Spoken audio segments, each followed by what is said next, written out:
Fala, coração! Aula 39 de literatura para o canal Escolha Educação. O Avesso da Pele, de Jefferson Tenório, um dos melhores livros que eu li aí nos últimos tempos, e além de tudo é lista de leitura obrigatória da Universidade Federal do Rio Grande do Sul. Aqui está, né? Jefferson Tenório, nascido em 1977 no Rio de Janeiro, mas ele vai passar boa parte da vida dele em Porto Alegre, tá? Então é sobre o Rio Grande do Sul mesmo que ele vai escrever. Formado em letras pela própria Universidade Federal lá do Rio Grande do Sul e foi professor da rede pública de Porto Alegre, tá? Obras dele, destaque aí, óbvio, 2020, O Avesso da Pele, ganhou Prêmio Jabuti 2021. Tá aí a capa, né? Essa capa vai aparecer no final da aula, numa questão da Unicamp, tá bom? E está aí, como eu já disse, na lista, né? Depois de toda a polêmica que envolveu o livro, está na lista de leitura obrigatória da Federal do Rio Grande do Sul. Coração, primeiro detalhe fundamental aqui, tá? Existe narrador em segunda pessoa? Não, né? Normalmente a gente tem um narrador, um foco narrativo, um ponto de vista em primeira pessoa do personagem, ou terceira pessoa, um narrador observador. O narrador observador pode ser onisciente ou mera testemunha. O narrador em primeira pessoa pode ser o protagonista, pode ser um personagem secundário. Aqui, coração, ele ousa desafiar, né, a própria teoria literária. Por quê? Porque é o filho que escreve em primeira pessoa, mas o tempo todo se dirigindo ao pai que morreu. Tudo bem? Então ele usa bastante, sim, a segunda pessoa. E apesar disso, escrever sobre outro, o protagonista no caso não é ele, né, mas é o pai dele, não é o Pedro, mas é o Henrique, tá? Ele vai ter onisciência, ele vai conseguir falar sobre a vida do pai, da mãe, lógico, né? No final ele fala que ele usa sim a imaginação e a ficção para isso, tá bom? Então ele ousa um pouquinho aqui desafiar os parâmetros, né, da teoria literária, com um narrador um tanto quanto inusitado. Até o fim, você acreditou que os livros poderiam fazer algo pelas pessoas. É algo que a gente tem insistido bastante aqui, né? No canal Escolha Educação e nas aulas de literatura mais especificamente. Sobre a mesa, a caneta sem tinta, meias sem par, misturadas a notas de supermercado, a cadernos e papéis, a pastas com provas e redações dos seus alunos. Teu caos me comove. Olho para tudo isso e percebo que serão esses objetos que vão me ajudar a narrar o que você era antes de partir. Então é o filho que vai escrever o livro sobre o pai que morreu. Para o pai que morreu. Os mesmos utensílios que te derrotaram e que agora me contam sobre você. Os objetos serão o teu fantasma a me visitar. Somente na delegacia as coisas foram esclarecidas. Você havia sido confundido com um bandido. Não pela primeira vez, né? E aí já coloca ali. Acharam que você tinha roubado o boné de um daqueles moleques. No passado, em outra situação. Ele vai passar por 8 situações semelhantes ao longo da vida. Ser confundido com bandido vai fazer parte da sua trajetória. E você vai custar a compreender por que essas coisas acontecem. Óbvio, né? A gente já consegue imaginar por que razão seja, né? Quem era esse pai do narrador? Narrador Pedro, pai dele, falecido Henrique, o que fazia esse Henrique ao longo da vida, assim como Jefferson Tenório, né, o escritor, o personagem, professor de português numa escola pública de Porto Alegre. Você não está bem. Após alguns períodos e um vômito na camisa, você só quer ir para casa, tomar um banho e descansar. Mas você não pode fazer isso, porque tem mais 10 períodos de 50 minutos pela frente. Vida de professor. Como sobreviver sendo professor. Muitas aulas por dia, em vários lugares diferentes. Você se transformou numa máquina de dar aulas, numa máquina de dar explicações, numa máquina de, ei, já pedi silêncio, numa máquina de, ei, preste atenção, uma máquina de, não pode ir ao banheiro agora, numa máquina de paciência para não espancar aqueles alunos que não querem saber nada de orações subordinadas. Você também não quer saber de orações subordinadas, mas escola foi feita para isso, foi feita para aborrecer os alunos, e você sabe que é parte dessa chateação. A cada turma que você entra, a cada hora gasta da sua vida, você vai sentindo que está no lugar errado. Você precisa ser honesto consigo mesmo. Você não sabe como se tornou professor. Então percebam, né? O interessante de trazer trechos, de ler trechos com vocês e para vocês, é perceber, né? Ele vai construindo o texto nesse diálogo com o pai ausente. Então o tempo todo, ele usando você, poderia usar o tu também algumas vezes. Tudo bem, coração? Então vai acompanhando, né? O filho dialogando com esse pai, refletindo sobre a vida, sobre o exemplo de vida que foi esse pai. Então, o quanto é difícil, né, encarar essa rotina de um professor, principalmente aqueles que escolhem, né, trabalhar na escola pública. Tudo bem? Então vai mostrando um pouquinho desse dia a dia aí. E aí, coração, o livro vai se dividir em algumas partes. Uma das primeiras delas é a pele. A pele são as marcas do quê? Do racismo estrutural, que estão impregnadas. Você, né, no caso aí, personagem, Henrique, ele não era visto como uma pessoa, como um indivíduo. Ele é visto primeiro pela cor da pele. Tudo bem, coração? Então a discriminação, o preconceito, o racismo estrutural que está impregnado aí na sociedade e nas relações sociais. Até aquele momento, você nunca havia sofrido racismo, assim, tão descaradamente. Não que você se lembre, mas você não se chocou, pois uma espécie de inércia tomou conta do seu corpo. Você não sabia reagir. Na época, você nem sabia muito bem o que significava ser negro. Não havia discutido nada sobre racismo, nada sobre negritude, nada sobre nada. Naquele momento, você era apenas um corpo negro, mas esse universaliza, generaliza, porque é só a pele, é só o externo. Tudo bem, coração? É só a fachada. Ninguém está julgando ou considerando que existe uma individualidade ali por trás. Tá? Esse é o foco, talvez, mais importante do livro.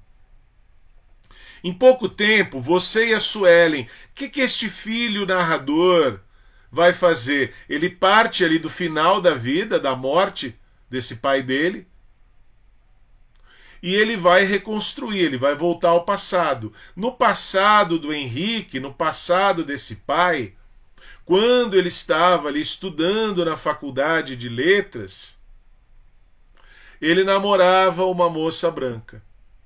Olha lá. Em pouco tempo, você e a Suelen passaram a ser o assunto dos corredores daquela pequena faculdade particular em Porto Alegre. O centro das atenções. E por um único e simples motivo. Você era negro e ela era branca. Não que outros casais iguais a vocês, em meados da década de 1990, já não existissem. mas ainda assim vocês chamavam atenção.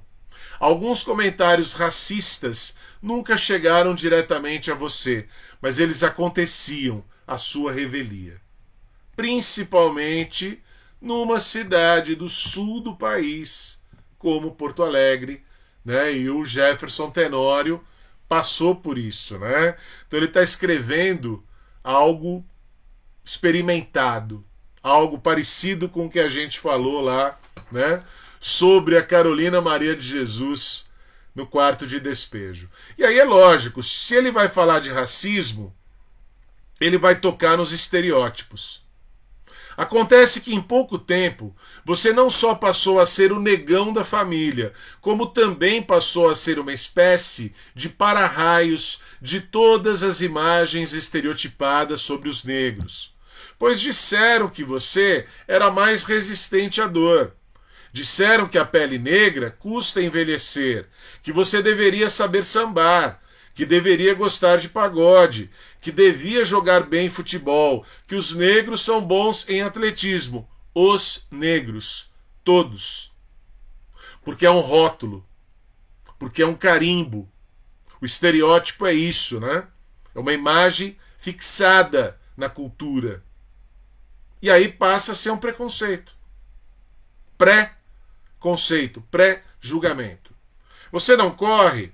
Que os negros são ruins como nadadores. Já viu algum negro ganhar medalha olímpica na natação? Agora, olhem lá nas corridas. Vocês ganham tudo. É porque desde cedo aprendem a correr dos leões da África. Olha a bobagem, né? Alguém que nasceu muito tempo depois disso. Não vê como aqueles quenianos sempre ganham a São Silvestre? Enquanto isso, a Juliana, outra namorada branca, tá? Por sua vez, era bombardeada pelas primas e amigas que nunca tiveram namorado negro. Então, como ele é? Tem pegada mesmo? Como dizem dos negros? Aquela história, né? Então, isso vai provocar, em alguns estados do país, inicialmente Rio Grande do Sul, depois Paraná, Goiás, a proibição do livro, dizendo que o livro era pornográfico. Porque aqui vai falar, né, se um dos estereótipos é o do bem dotado. Entenderam? Coração, o livro é sobre isso? Não, o livro é muito mais do que isso. Tudo bem? O principal do livro não é isso, é um detalhe. Ele está falando dos estereótipos todos. Ninguém, né, vai poder fugir desses estereótipos, dos clichês, do lugar comum, do rótulo, do carimbo, do preconceito. Tudo bem? Além de tudo, então, ele namorando uma moça branca, convivendo com uma família de brancos, ele era obrigado a conviver com as piadas. As piadas sobre negros agora eram contadas sem nenhum pudor. Eles te tornaram cúmplice. Veja um filho narrando em segunda pessoa. No início você ri, ele mistura, né, o tu e o você. Porque queria continuar agradando e mostrar que era superior a tudo aquilo. Mas aos poucos você ia sentindo que não queria mais ouvir certas coisas. Então, certo dia, ao saírem dali, você disse a Juliana que preferia parar de ir àqueles almoços. Ela te perguntou o porquê, e você respondeu que não queria mais ouvir aquele bando de racistas te chamando de negão toda hora, e que você tinha um nome, e talvez eles nem soubessem que seu nome era Henrique. Juliana não disse nada, preferiu ficar quieta, porque não queria brigar. Ela estava magoada com o que você tinha dito dos tios. Eles não são racistas, só não estudaram o que você estudou. O racismo estrutural está impregnado, né? Está na cultura. Muitas vezes, né, sem perceber, as pessoas acabam, né, demonstrando esse racismo. Na maioria das vezes sabendo. Sejamos honestos, né? E aí vem o outro lado, o avesso da pele, que é o título do livro. A pele é o preconceito. A pele é o racismo. E o que é o avesso da pele? Aí eu botei, né? Escolha educação. É o que a gente vem insistindo, né? O que aconteceu com esse Henrique ao longo da trajetória dele? Trajetória que está sendo aqui cultuada, homenageada pelo filho, que é o narrador Pedro. Você conheceu o professor Oliveira, olha lá, é o professor que muda a vida dele. E por isso ele vai ser professor. Será com ele que você tomará consciência de si e do mundo branco em que está inserido. Oliveira era poeta e professor de literatura, usava cabelo black power, barba grande. Você ficou impressionado com aquele professor negro que falava de Shakespeare e Ogum com a mesma intensidade e beleza. A partir dali, sua vida não seria mais a mesma. Na época, você se preparava para prestar o vestibular graças a uma ONG que mantinha um cursinho para pessoas negras numa igreja. Há várias, né? Tem vários cursinhos populares. Existe o Escolha Educação. A gente tem esse objetivo aqui. Mas quando o professor Oliveira contou para a sua turma sobre Malcolm X, quando vocês conversaram sobre Martin Luther King, quando pela primeira vez você ouviu a palavra negritude, o seu entendimento sobre a vida tomou outra dimensão e você se deu conta de que ser negro era mais grave do que imaginava. Foi com o professor Oliveira que você descobriu que as raças não existiam. Quem tem raça é cachorro. Só existe uma raça, que é a raça humana. O que existem são etnias. E aí vem, né, palavra, expressão fundamental em negrito, em destaque, em realce. O conhecimento nunca o havia atingido daquela forma. Coração, é só pelo conhecimento. Beleza? É dolorido? Sim, muitas vezes é. Mas é só pelo conhecimento que você passa a ter o quê? Voz, vez, lugar na sociedade. Beleza? É o que vai acontecer com o professor Henrique aqui. E aí um pouco do narrador, que é o Pedro, que é o filho, e da mãe dele. Agora num terceiro relacionamento, né? Falou sobre a vida do pai antes. Então houve lá um relacionamento, né? Suelen, depois Juliana, duas namoradas brancas. Agora a mãe do Pedro, também uma mulher negra, ou uma mulher preta, como vocês preferirem, tá? Eu tenho 22 anos e sei pouco sobre a vida, mas talvez o suficiente para constatar que a fuga, nesses casos, serve apenas para os indiferentes, para os que não sentem remorso. Acontece que você construiu uma culpa do tamanho do Everest. Foi a culpa que o prendeu à minha mãe. Desde o início foi assim. Então, um relacionamento também complicado, né? A gente vai perceber daqui a pouco aí há uma separação quando Pedro ainda era uma criança, tá? E aí conta um pouquinho da história da mãe. Então, aos 12 anos, minha mãe foi adotada por Madalena. Não foi uma adoção oficial. Minha mãe foi praticamente obrigada pela tia Julieta a ir embora com Madalena.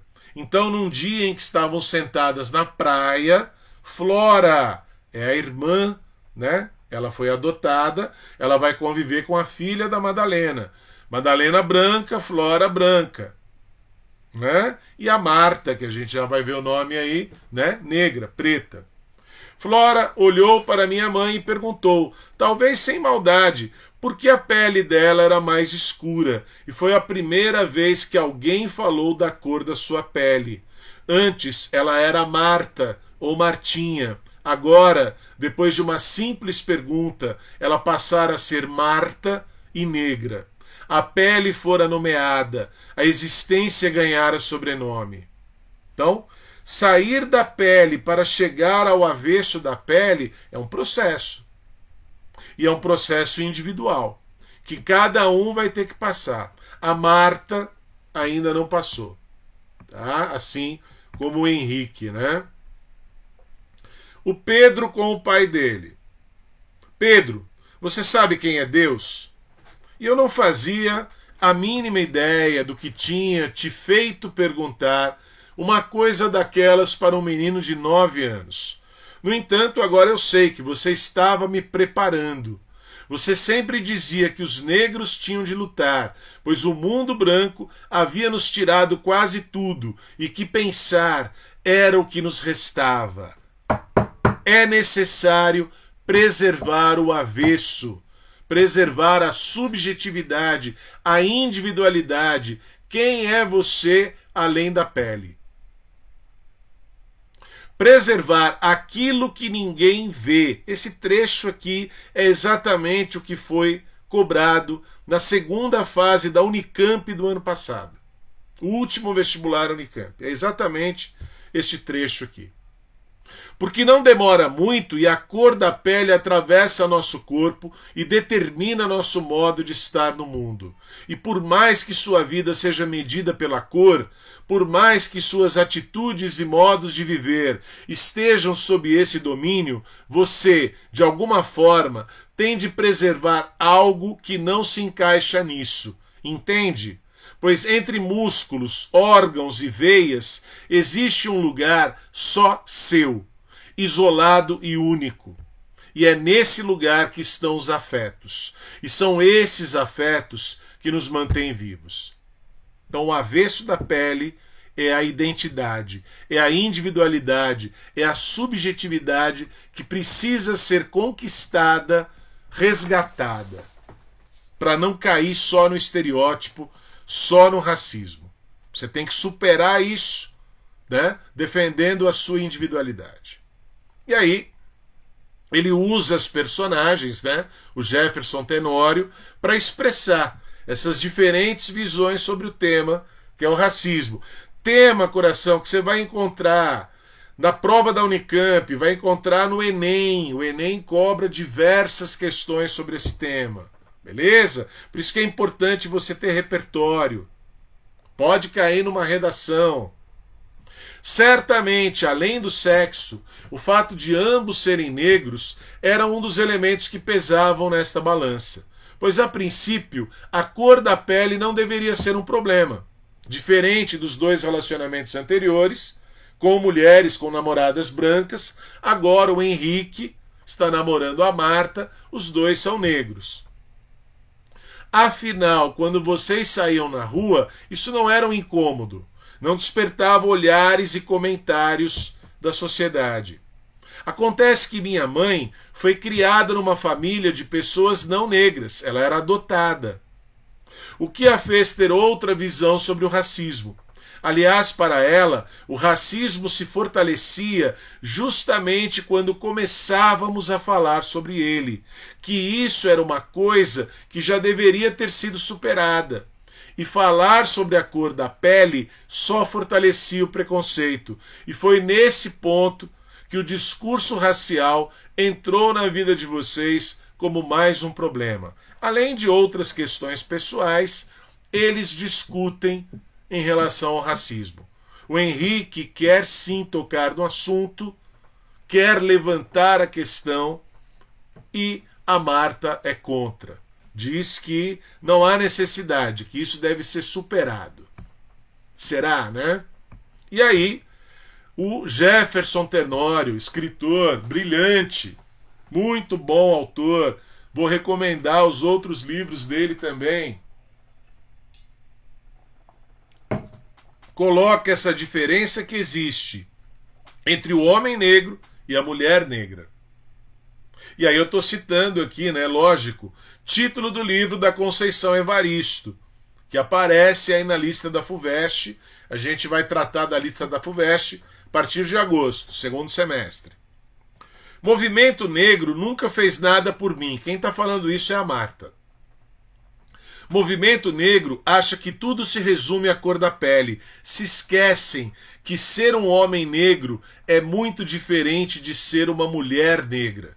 E às vezes vocês, por serem homens negros, acham que está tudo resolvido, que estamos sempre no mesmo barco e que o racismo justifica todas as merdas que vocês fazem com as mulheres. Além disso, eu queria saber onde o movimento negro estava quando me assediavam na praia, quando eu tinha 13 anos. Eu não quero dizer que essa história de negritude não tem importância, não é isso. Mas esse tipo de movimento coloca todos nós no mesmo balaio. Os negros são diferentes, nós não somos iguais. Então vejam que parte dos dois lados, né?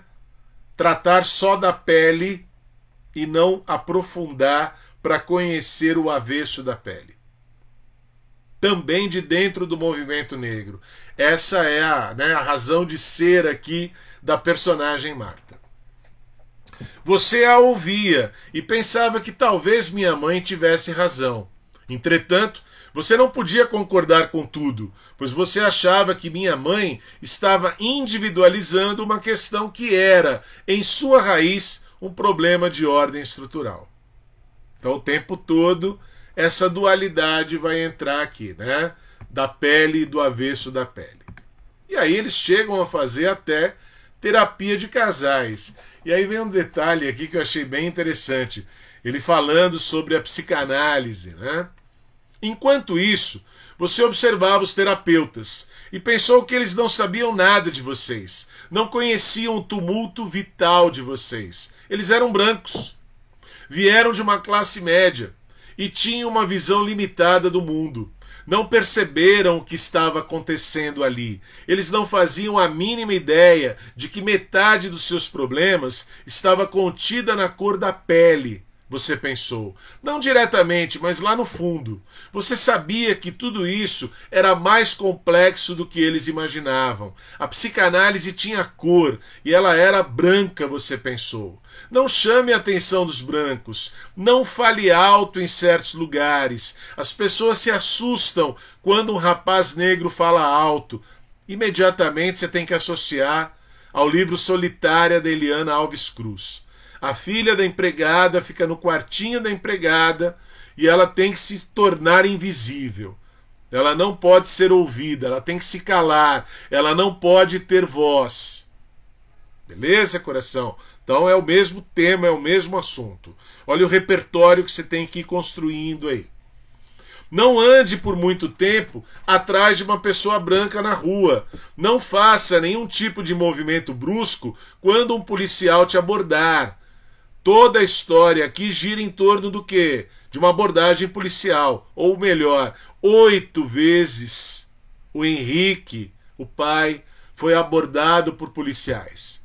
E na última delas foi assassinado. É disso que ele está escrevendo. É sobre isso. Beleza? Não ande com quem não presta. Olhem os chavões, né? Então, os estereótipos que a gente já comentou. Não seja um vagabundo, tenha sempre um emprego. Tudo isso passara anos reverberando em você, como uma espécie de mantra, um manual de sobrevivência. Eu ainda não tinha completado 1 ano de idade quando vocês se separaram. Então, o Pedro, né, ao contar a história do pai, principalmente, mas também citando a mãe. As brigas judiciais entre vocês duraram anos, entre pagamentos de pensão e regulamentação de visitas. Tudo passou a ser motivo para discussões. Então a terapia de casais não funcionou e o casal se separou quando Pedro tinha ainda 1 ano de idade, tá? Ou só 1 ano de idade, né? E aí chegou no ponto, né? Vai tocar na ferida ali, né? Do racismo, principalmente num lugar em que há poucas pessoas de origem, né, africana, afrodescendentes. Você vai encontrar muitos afrodescendentes, maioria da população, Nordeste, Sudeste, mas no sul do país, historicamente, né, a gente sabe, não houve ali a presença tão grande, tão maciça de escravos, como na mineração, como na plantação de cana no Nordeste. E aí é lógico, o preconceito, o racismo fica mais evidente. Quando você chegou a Porto Alegre, em meados dos anos 1980, não imaginou que aquela seria a sua cidade por toda a vida. Era inverno e até então você nunca tinha sentido um frio daqueles, um frio de sair vapor da boca, de sentir os lábios secos e de ter de usar touca na cabeça. No início, você até achou divertido um negócio daqueles. Não fazia ideia do que vinha pela frente. Não fazia ideia do que era o auge do inverno numa cidade úmida como Porto Alegre. E fiquei observando como as pessoas sempre olhavam para ela. Era como se sua cor retinta, os cabelos crespos e o corpo acima do peso fizessem dela sempre uma intrusa, uma indesejada, e pensei que você nunca tinha me dito nada sobre isso, sobre suas irmãs, as irmãs do Henrique, as tias do Pedro, né, que vão chegar para o enterro dele. Sobre suas irmãs, por terem tido pais diferentes, por serem mais escuras que você, e sobre o que elas passavam em Porto Alegre, por serem sempre intrusas numa cidade racista como essa, pensei. No sul do país, um corpo negro será sempre um corpo em risco.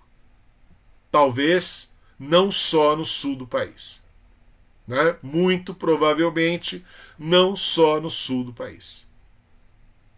Beleza, coração? Mas aqui é óbvio, né? Ele está contando, sem dúvida nenhuma, da experiência dele. O Jefferson Tenório, que nasce no Rio de Janeiro, mas vai, né, logo cedo, com pouca idade, viver em Porto Alegre. Então é evidente que ele vai usar da experiência dele. Olha o sistema de cotas aqui para falar do Pedro. É assunto deste livro aqui, coração. Coloquei a capa, tem um livro aqui excelente, muito bom. É o livro mais atual dele, ó, De Onde Eles Vêm. Quem é que escreve sobre o livro dele aqui? Coloquei do lado, ó. Eliana Alves Cruz, que a gente viu, teve aula aí do livro Solitária. Romance fundamental para entender o Brasil contemporâneo e, sobretudo, para a compreensão do que é ser negro neste desenho de nação em que as questões étnico-raciais eclodem como marcadores nas relações interpessoais e com o Estado. A lei de cotas, tão atacada por um debate público, às vezes raso, ganha corpo e rosto na trama. Então ele vai criar um enredo para abordar o tema. E aqui ele toca de leve ao falar sobre o Pedro, né? Conheci, é o Pedro em primeira pessoa, Sahariene, acho que é essa a pronúncia, pouco tempo depois de entrar na faculdade de arquitetura. Então, olhem lá, né? Pelo estudo, né? O pai Henrique vai se formar em letras, o filho Pedro vai buscar aí a formação em arquitetura. Tive alguma dificuldade em fazer amizades ali. A primeira pessoa com quem conversei e que depois se tornou meu amigo foi o Mauro. Éramos poucos os negros no curso. Lógico, né, coração? Razões históricas. Porque existem leis de cotas. Beleza? Cotas, né, étnico-raciais, cotas sociais. Fazer universidade pública para quem pode pagar não é nada justo. Pense nisso, né? Antes de falar bobagem, certo? Mauro morava na cidade de Alvorada, no bairro Jardim Porto Alegre, assim como eu havia entrado na faculdade pelo sistema de cotas. Mas não acho que nós, negros, devemos nos encerrar em guetos. Meus pais sempre me disseram isso. Nós podemos ter acesso a qualquer conteúdo, mas a gente nunca pode esquecer de onde viemos, entende?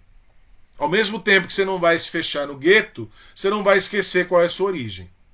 Eu não me esqueço, embora branco, né, de quem eu fui filho, tá? Onde eu estudei, certo? Então a gente nunca pode esquecer as origens, tá? Muito menos ter vergonha delas. Eu tenho orgulho, tá?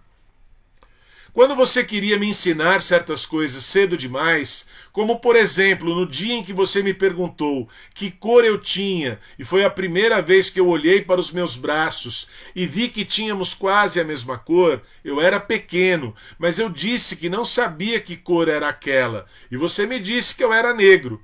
Mas eu não fazia ideia do que aquilo significava. Então você me deu uma aula sobre racismo. Foi então que te liguei e marcamos um almoço no centro de Porto Alegre, naquele restaurante onde você gostava de ir, na Rua dos Andradas. Eu juro que se soubesse que você morreria dias depois, eu não teria te enchido com coisas tão egoístas, pois eu queria que você me ajudasse com a Sahariene, que ele quer namorar, ele está interessado na moça. Assim, depois de te ouvir falar dos teus alunos, de que você estava cansado, que já não conseguia ler nada que gostava, que se sentia cansado e frustrado com o ensino, eu esperei um pouco e te perguntei: pai, como a gente sabe se alguém que está próximo de nós quer amizade ou algo mais? Lembro que você me olhou e depois sorriu. Ora, isso é fácil, Pedro. Pergunte para a pessoa. Nós rimos. Então, a intimidade, né, que existe aqui entre pai e filho, apesar da distância, a separação que houve, né, quando Pedro tinha só 1 ano de idade. Aqui é o título de uma terceira parte do livro, De Volta a São Petersburgo. Porque tudo gira em torno do livro do Dostoiévski, Crime e Castigo. Na verdade, após anos de magistério, a escola transformou você no indiferente. Com o passar do tempo, o desencanto tomou conta da sua vida. A escola e os anos de prática docente te transformaram num operário. Anos e anos acreditando que você estava fazendo algo de significativo. Mas vieram outros anos e anos e soterraram suas expectativas. A precariedade da escola venceu e você estava cansado. No seu último ano de vida, você começou a trabalhar numa escola à noite. Suas turmas eram do EJA, Educação de Jovens e Adultos.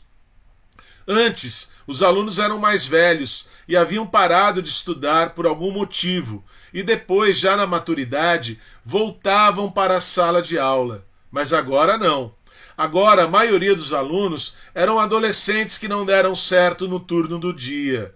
São os refugos, os que não se enquadram, os repetentes, os que ninguém quer por perto, os mal educados, todos colocados numa sala, todos com uma enorme tarja na testa, os fracassados, você pensava. E aí imaginem, né?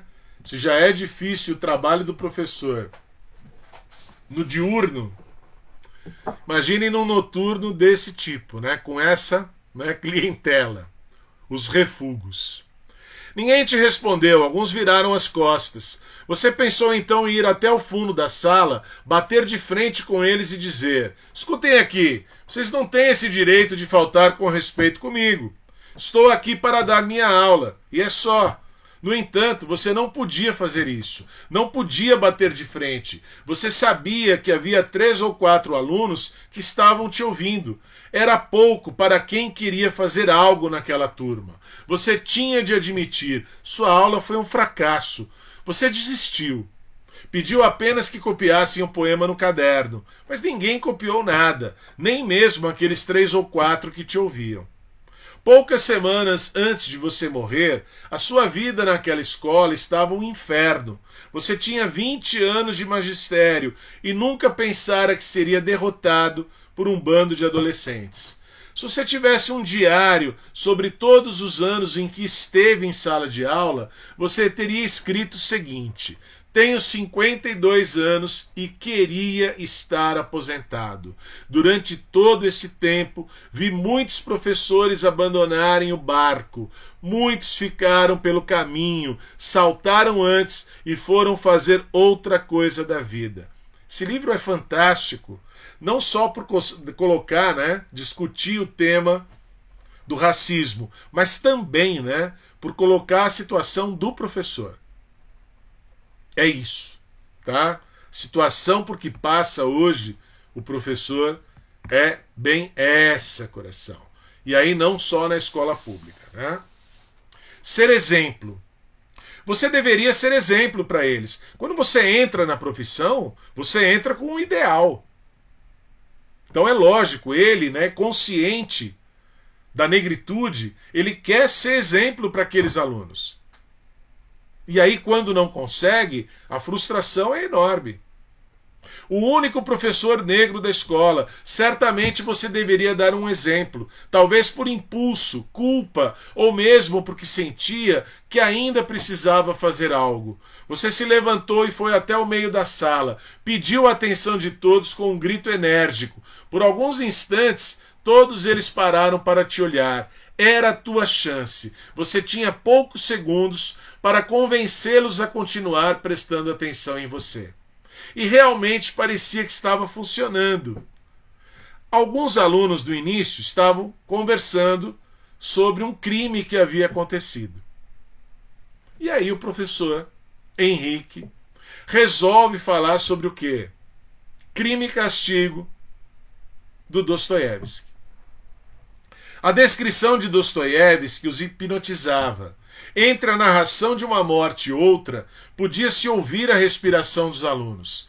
Teu cansaço havia sumido e uma nova sensação de plenitude começava a tomar conta de você.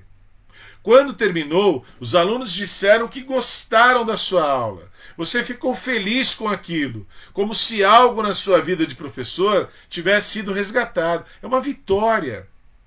No meio de tantas derrotas, ele consegue ali naquele momento, né, realizar o objetivo dele. Antes, né, ele estava lá frustrado. Agora, você planejava levar Kafka, Cervantes, James Baldwin, Virginia Woolf, Toni Morrison para eles.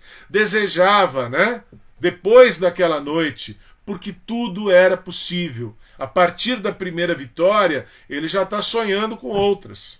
Aquilo estava te salvando do abismo. E é justamente, né, quando ele está lá empolgadíssimo com essa aula que deu certo.